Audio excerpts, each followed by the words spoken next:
Welcome back. It's Dr. Jen Ferroni, better known as DocJenFit, your doctor of physical therapy. And I want to go over a little mobility flow that you can do if you're currently having pain and you suspect or you've been told it's a disc herniation. Now, we do have a podcast episode that goes into a lot more detail on disc herniations, and we actually have a YouTube video about it. We go over some exercises as well in there, but we really go over where a disc herniation really comes from.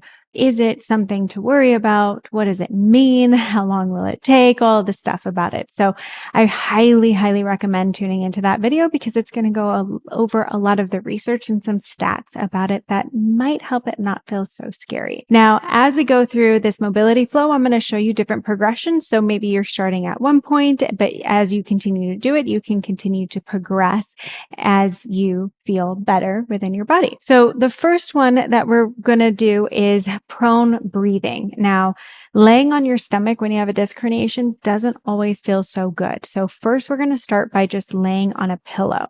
So you're going to put your pillow underneath like your hips that support your and your low back. So it's going to kind of support around your belly and hips.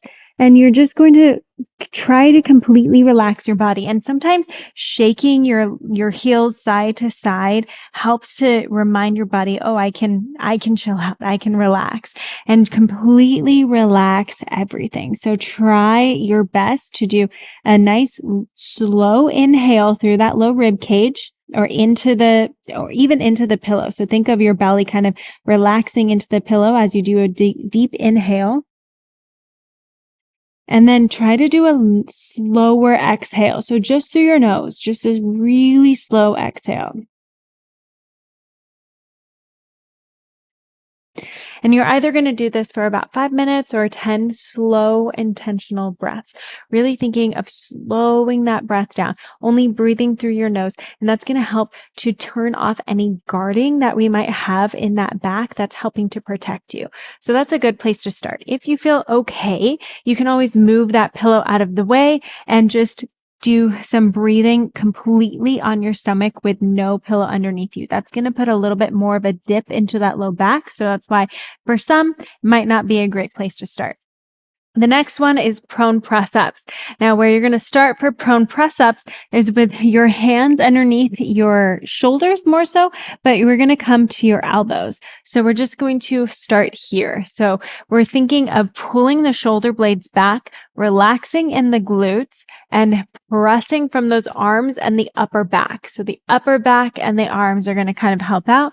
And we just come to what you can currently tolerate. So if that's just a little bit right now, that's totally fine. And you'll do just about 10 of those. Okay. And you can do those like once a day or again with this whole flow. Now, if you feel a little more comfortable, you can come up a little bit higher, still being on your elbows, using your hands and your upper back, pulling those shoulder blades down and together and still trying to relax in that booty. When we squeeze the glutes, that's where we put a little bit more tension into that low back. So try to relax those glutes and only use the upper back and the arms to kind of press up here. Third level would be if you feel really comfortable, your hands are right underneath your shoulders. You're pressing those shoulder blades down and together, pushing from those hands, again, relaxing those glutes and trying to press up here. Now, the goal isn't just to straighten out the arms, because what you notice is that I just then dip into my low back. I kind of round in my upper back and my hips come off the ground.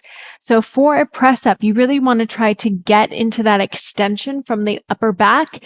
And then you're trying to keep your hip bones on the ground. Right when you feel like your hip bones are going to lift, that's when you're going to come back down. So again, it's not how straight can you get your elbows, it's how extended can you get your back without any pain into the back. So again, just 10 of those. Then we'll transfer over onto all fours. And rather than just going into a cat-cow, so before you even start in a cat-cow, we're just going to start with quadruped breathing. So this is kind of like level 1. So I'm in this all fours position. I'm going to take a deep breath in, feel my whole back expand, and then breath out. Feel my back relax. So I'm not trying to move into the cat-cow position. I'm just using my breath to expand the back and my breath to relax the back. Okay. And then when you feel a little bit more comfortable, that's where you can use the breath in to start to round. Use the breath out to start to extend. And we're thinking of the whole spine. So not just the pelvis, but we're really thinking all the way around the shoulder blades as well. As you feel comfortable, that's where you can start to get into more range of motion, taking that breath in, taking that breath out. And slowly starting to improve upon that range of motion, just doing about 10 to 15 breaths with whatever range of motion you currently have available. Then I like to start to improve our hip mobility. That's a really big one. So you're not just moving from your back all the time, but you start to open up the ability to move from your hips a bit more. So I'm going to sit on the pillow to start. And this is a hip 90-90. I've shown this on my channel a ton. So if you've been around, you've probably seen this one.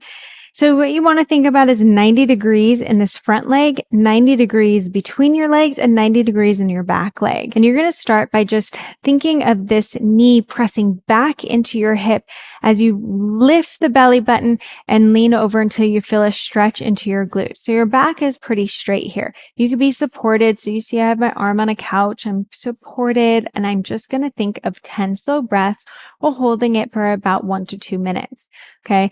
Then same thing with the back leg. Now you're going to think of rotating around that hip and coming down toward the floor. Now, for some, that might be a lot. So you might be leaning back a little bit more, needing a little bit more support. That's fine. You go where you can. Again, 10 slow breaths or about 1 to 2 minute holds, and then you'll go to the other side. Same thing. So I sit up on to this higher surface. If you don't need it, you know you have pretty mobile hips, you can go right on the floor. 90-90-90 position, lifting that belly button, pull that knee back through that hip, slowly relaxing and breathing. Same with that backside. Rotating onto that back hip, slowly relaxing and breathing. Okay. And then the last one that I want you to do here is for your quads. So our hip flexor is an important one here, but we also get into our quad that attaches into our hip as well. So this is a huge one. So yes, you can start by just kind of stretching into that hip flexor. You might lift an arm if you want, but what I think is really important. A lot of people tend to have really tight quads, and especially when you're in like a super tense position because you've been guarding against pain, those quads might be working a lot. So take that back foot, tuck that tailbone under. So rather than just pulling that heel to your bottom, think of relaxing the back leg and rotating from your hip. So if you can't grab that leg, that's where you can actually put your foot onto like a couch or something where you don't have to hold it, and you can let the couch or the other surface, the wall, do the work for you. Again, you're thinking of rotating that pelvis under and doing your 10 slow breaths or holding it for 1 to 2 minutes. Now, hopefully, the more that you can continue to do this, the more you're going to start to relax that tension in your low back so that you can go and start some strengthening exercises. Now, we do have a low back plan available on Gen Health. So if you want to be guided on what to do on a daily basis for just 8 to 15 minutes, we're going to go more than just mobility. We're going to go into muscle activations, core stability work, inner core understanding, so that we really start to get some more ability around that low back and reduce that pain. You can check out a free week on Gen Health. Don't forget, if you love what you're learning, I have so much more in stock for you. So hit that subscribe button, check out the other videos I've done in the past, and leave any comments of any suggestions that you have for videos in the future. And I can't wait to help you feel incredible and amazing within your body.